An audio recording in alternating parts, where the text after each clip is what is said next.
এ যেন মরার ওপর খাড়ার ঘা। একদিকে প্লাস্টিকের পণ্যের দাপট, অন্যদিকে একটা দিন চলে যায় একটা টুপলির পিছনে, সেই তুলনায় পায় না মজুরি।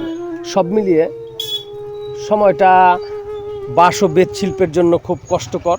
বাঁশ ও বেত শিল্প টিকিয়ে রাখা খুবই কষ্টকর হয়ে যাচ্ছে।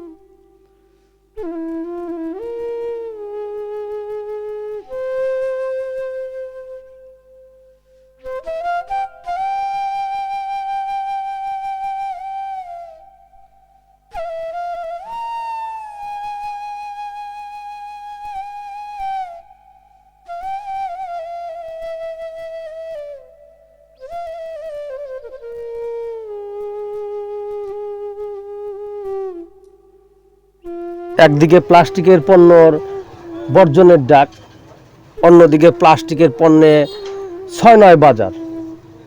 প্লাস্টিকের পণ্যে কারণে আজকে দেখা যাচ্ছে প্রচুর পরিমাণে পরিবেশ দূষণ হচ্ছে।